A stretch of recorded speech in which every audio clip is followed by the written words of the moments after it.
Global summit జరుగుతున్నటువంటి సందర్భంలో రాష్ట్ర ప్రభుత్వం అన్ని జిల్లా కలెక్టరేట్లో కూడా మరి తెలంగాణ తల్లి బొమ్మను పెట్టమని అడిగిరట. మేము ఇదివరకే తెలంగాణ జాగృతి నుండి ప్రకటించున్నాం. అది తెలంగాణ తల్లి కాదు, కాంగ్రెస్ తల్లి. మా తెలంగాణ ఉద్యమ తల్లి వేరే రకంగా ఉంటుంది. ఆమెను మార్చి మీరు ఇంకొకరు బొమ్మ పెట్టి ప్రజల మీద రుద్దాలని చూస్తే మేము ఒప్పుకునే ప్రసక్తే లేదు. మీరు ఇప్పుడు కలెక్టరేట్లలో పెట్టుకుంటారా, ప్రతి ఊర్లో పెట్టుకుంటారా, ఏం పెట్టుకుంటారా పెట్టుకోండి.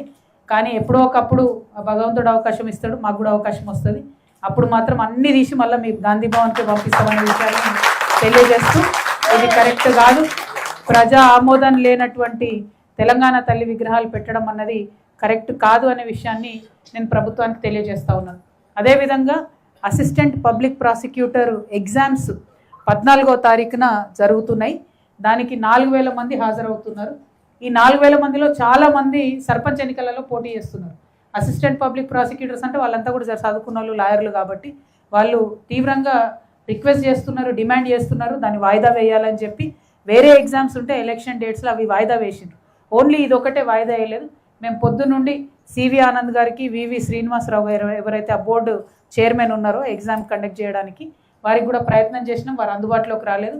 అందుకే పత్రికా ముఖంగా మళ్ళీ ఒకసారి డిమాండ్ చేస్తున్నాం, అసిస్టెంట్ పబ్లిక్ ప్రాసిక్యూటర్ ఎగ్జామ్ని వాయిదా వేయాలి, ఈ సర్పంచ్ ఎన్నికలు అయిపోయిన తర్వాత పెట్టాలని డిమాండ్ చేస్తున్నాం. అట్లనే ఇంకా చాలా సమస్యలు ఉన్నాయి అన్న. మీరు బొల్లారం అంటున్నారు, బొల్లారం రైల్వే గేట్ ఇట్లా మస్తున్నాయి అన్న. అన్నీ చెప్పుకుంటూ పోతే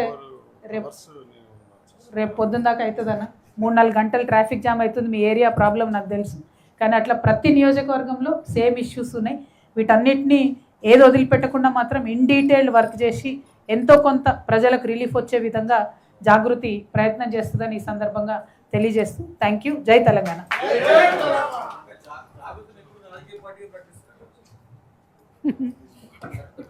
ప్రకటించినప్పుడు మీకే చెప్తానా. Thank you. ఎప్పుడున్నా ఎవరికి తెలుసన్నా గ్రేటర్ ఎలక్షన్ చూద్దాంలే. అప్పటి వరకు ఈ జనం బాటలో సమస్యల మీద మాత్రం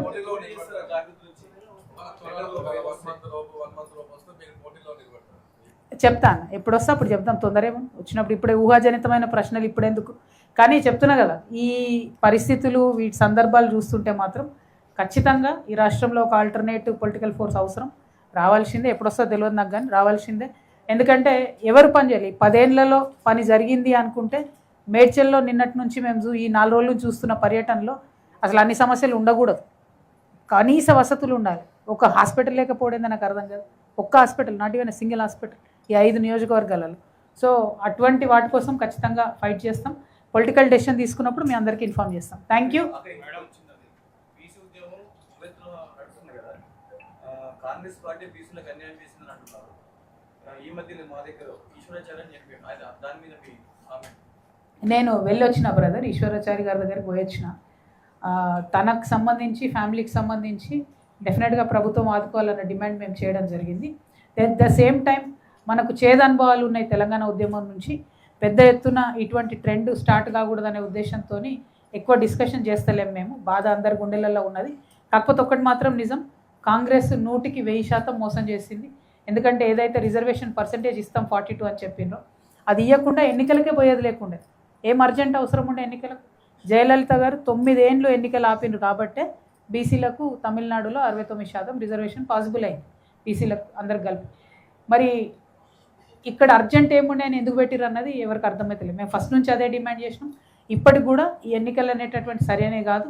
కాంగ్రెస్ పార్టీ బీసీలను మోసం చేసిందనడానికి ఈ ఎన్నికలు ఒక ప్రూఫ్గా తెలుస్తుంది. ఎందుకంటే 21% మాత్రమే వచ్చింది రిజర్వేషన్, అంతకన్నా ఎక్కువ రాలేదు. ఆ వచ్చిన 21% మరి అంతకుముందు కేసీఆర్ గారు 23 ఇచ్చారు అన్నారు, ఇప్పుడు వీళ్ళు 21 ఇచ్చారు. అసలు ఇస్తామన్నది ఎంత 42. సో అట్లా అల్టిమేట్గా అన్యాయం అయితే బీసీలకు జరిగింది. పార్టీ పరంగా ఇస్తామన్నారు, ఎక్కడ ఇచ్చిండ్రు? ఇప్పుడు గెలిచిన వాళ్ళని లెక్కలు వేసుకొని చెప్తారు అన్నట్టు. మేము ఆడిచ్చినాం, వీడిచ్చినాం, వీడు ఓడిపోయినాడు. కనీసం జాబితా రిలీజ్ చేసినా మీరు? అట్లా కుదురుతుందా? పాసిబుల్ కాదని తెలిసి ఎందుకు మోసం చేయాలి? మరి పంచాయతీ ఎన్నికలలో జాబితా అన్నది ఇంపాసిబుల్. ఎందుకంటే ఒక్కొక్క ఊర్లో ముగ్గురు ఒకటే పార్టీ వాళ్ళు పోటీ పడుతుంటారు. ఎట్లా చెప్తాం ఎవరు గెలిచిండ్రని? సో ఈ అన్ని తెలివితేటలన్నీ ప్రజల మీదనే వాడుతున్నది కాంగ్రెస్ తప్పితే ఇంకోటి లేదు. సో అల్టిమేట్గా బీసీలకు మొదటి ద్రోహి ఎవరంటే బీజేపీ పార్టీ. అక్కడ బిల్లులు 2 ఆపిపెట్టిరు కాబట్టి. రెండవ ద్రోహి ఎవరంటే కాంగ్రెస్ పార్టీ. ఎందుకోసం? అఖిలపక్షం తీసుకెళ్తాం, కొట్లాడతాం అన్నారు. ఇంతవరకు ఆ ప్రయత్నం చేయలేదు. ఎన్నికలు పెట్టే అవసరం లేకుండా ఎన్నికలు పెట్టి మళ్ళీ ఒకసారి బీసీలను మోసం చేసిండ్రు కాబట్టి డెఫినెట్గా కాంగ్రెస్ పార్టీ అన్నది అన్యాయం చేసిందని నేను అనుకుంటున్నాను.